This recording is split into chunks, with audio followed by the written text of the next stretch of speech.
Not enjoy Trump's 2017 inauguration because there was no diversity, there was no color on that stage. She said there was no reflection of the broader sense of what America looks like. I think that it's critical that all former presidents and vice presidents attend. I think it signals to the world that despite a very tumultuous political season, that America moves forward and we're going to have a safe and secure transfer of power. See, his limited, narrow view of the world made him feel threatened by the existence of two hard-working, highly educated, successful people who happen to be black. While Donald Trump choreographed his inauguration like a coronation, expecting deference and applause, Michelle Obama chose absence over attendance, and that absence roared louder than any headline. This wasn't a petty boycott. It was a deliberate, dignified act of protest. Picture declining to attend an ex's wedding. Not out of spite, but because that ex spent years publicly insisting your marriage was a fraud. Michelle didn't need to make a scene or raise her voice. Her refusal to play along was the message. And when Karoline Leavitt also left her seat conspicuously vacant, Trump's team scrambled to invent a tabloid narrative about marital strife, unable or unwilling to face the truth that their spectacle was being silently but powerfully rejected. Obama says she's not going. It will be the second time in 2 weeks that she has skipped a gathering of former presidents and a break from long-standing tradition. People were wondering last week, when we didn't see Michelle Obama sitting in the pews at the funeral for Jimmy Carter, whether she would actually attend the inauguration this week. Both of those events would have brought her face-to-face with Donald Trump. She meant every word she said on the campaign trail with every fiber of her being. And she's no hypocrite. Another said, quote, saving some credibility. After 8 relentless years in the White House, grinning through every ceremonial photo, towing every line of decorum, Michelle Obama was forced to watch the man who had spent years peddling racist conspiracies about her husband ascend to the presidency. It wasn't merely uncomfortable, it was a slap in the face. She was presented with a lose-lose scenario. Either attend the inauguration and pretend for the cameras that all was well, or stay home and endure the media's fury. Tradition demanded that former first ladies appear, smile politely, shake hands, and play along with the illusion of unity, even if the new occupant of the Oval Office had publicly tried to delegitimize their family. Michelle knew her absence would cause a stir, likely garnering more press than Trump's entire inaugural wardrobe. So she chose subtle resistance. She didn't throw a public tantrum. She didn't pen a scathing op-ed. She simply declined to plan a dress. No dress, no attendance. It was quiet defiance masquerading as logistics, like skipping your uncle's awkward backyard magic show because you forgot to RSVP, but this wasn't about wardrobe. It was a deliberate, powerful rejection of the idea that someone who had spent years demeaning her family deserved her silent complicity. This tradition has gone on for over 100 years.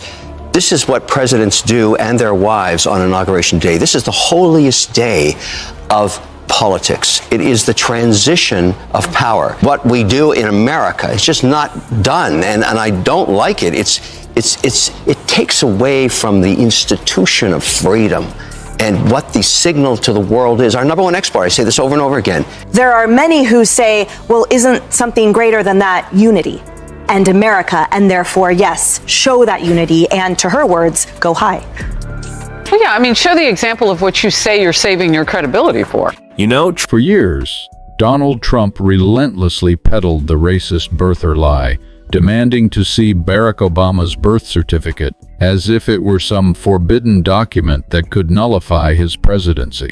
It wasn't just a political stunt. It was a calculated, racialized campaign to delegitimize the first black president. After enduring that barrage of bigotry, Michelle Obama didn't simply draw a line in the sand. She built a boundary and stood firmly behind it. Her refusal to attend Trump's inauguration wasn't about protocol. It was a clear rejection of the hatred he tried to launder through the language of politics. Other political figures, bound by tradition, begrudgingly attended. George W. Bush sat drenched and dazed beneath a clear poncho, looking like a man trapped in a fever dream. Hillary Clinton wore the composed, haunted look of someone at a funeral for democracy. They were there because custom dictated it, not because conscience approved. Honestly, a dental appointment might have been more bearable. But Michelle's calculus was different. As the first black First Lady, she had spent 8 years navigating a razor-thin margin of acceptability. Dismissed as angry when she spoke with conviction, labeled bitter when she dared to be passionate, and criticized no matter how flawless her conduct. Even happiness had to be measured, lest it be misunderstood. The double standard wasn't subtle. It screamed like a billboard in Times Square. Her absence wasn't an escape. It was a reclamation of self-respect in a political culture that had tried again and again to erase it. On Monday. Can't wait. Not Trump's favorite oligarchs, billionaires, are sure to be in attendance, but one VIP who's skipping the event is former First Lady Michelle Obama. The House rep issued a statement confirming that the former president will attend, but not the First Lady. Is she right or wrong? Yes, Lord, she is so right. You know, we must go high. She changed that one. And I think she's changed her tune. I think when they go low, you have to meet that energy and perhaps go even lower, become small like an ant and go to the earth. Michelle Obama later offered a simple, composed explanation for her decision. For me, it was the right choice. In that one quiet sentence was a lifetime of learned boundaries, a calm assertion forged by years of navigating a system that rarely gave her the space to say no. After enduring 8 years of microscopic scrutiny, endless expectation, and constant political theater, she finally exercised the rarest form of power in public life, agency. And her absence at Trump's inauguration wasn't a fluke or a scheduling conflict. It was a deliberate, calculated act of resistance, one that delivered a thunderous message without uttering a word. Unlike Donald Trump, who can barely go a morning without launching into a caps-locked tirade online, Michelle didn't need a podium or a press release. She didn't broadcast outrage or stage a protest. She simply didn't show up. And that void, the conspicuous absence of the former First Lady, echoed louder than any speech could. Trump's circle, addicted to chaos and desperate for confrontation, had nothing to distort. No emotional display to ridicule. No quote to manipulate. So they made one up, turning to the oldest trick in the book, inventing marital drama, because the idea that a woman, especially a black woman, could make a principled decision on her own terms was simply too threatening. Michelle later clarified that her choice was not born of domestic strife, but of deep conviction. Her silence was not weakness, it was defiance. It was defiance. A graceful, strategic refusal to lend legitimacy to the man who spent years trying to delegitimize her husband.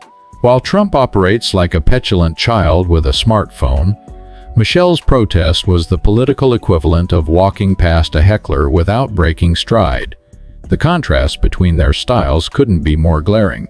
Trump governs with the emotional maturity of a reality TV villain.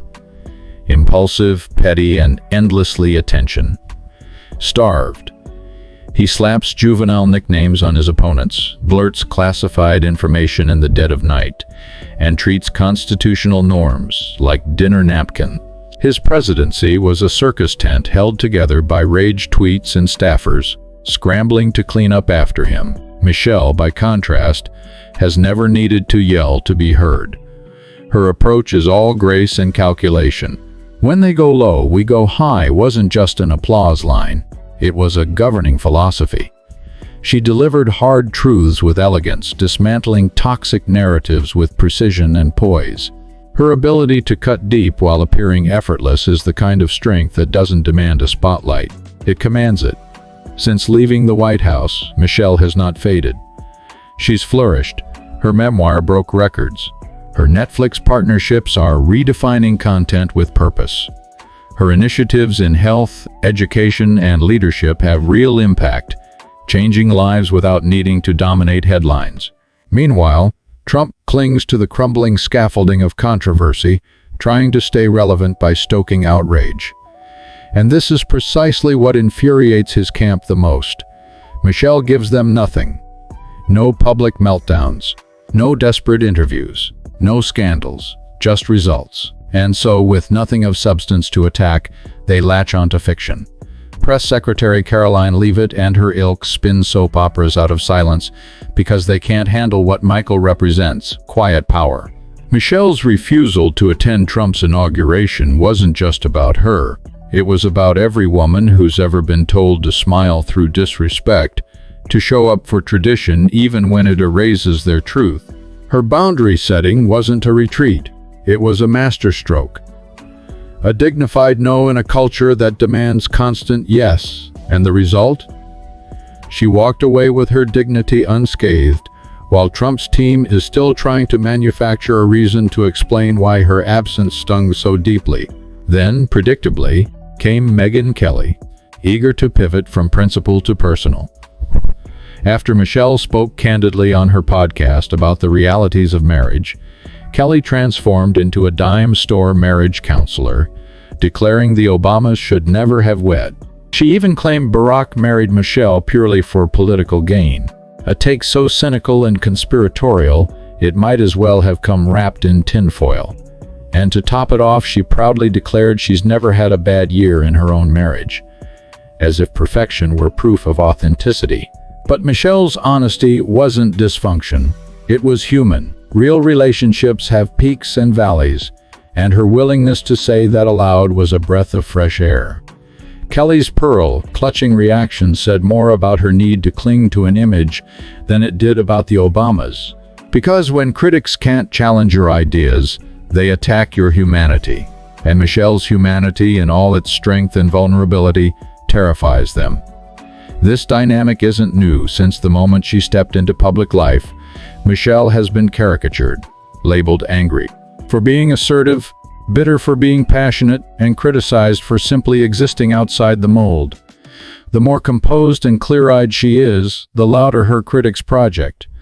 Because to acknowledge her intelligence, her strategy, her vision, is to admit she's outmaneuvered them all. The real difference between Michelle Obama and Donald Trump lies not just in their tone, but in their understanding of power. Trump treats leadership like a popularity contest. Michelle treats it like a legacy. He obsesses over loyalty and Twitter engagement. She builds institutions, writes books, and invests in futures. While he clings to the culture war of the day, she keeps her eyes on generational change. Michelle's empty seat at the inauguration was never just a missing body in a chair. It was a message, a rejection of hollow ceremony, a refusal to endorse hypocrisy, and a blueprint for a different kind of power. One that doesn't scream to be seen but is felt deeply and unmistakably. And maybe that's the part that burns the most, that a woman can be powerful without being loud. That influence can come from restraint, not rage. And that in a world full of chaos, the one who speaks the least often has the most to say.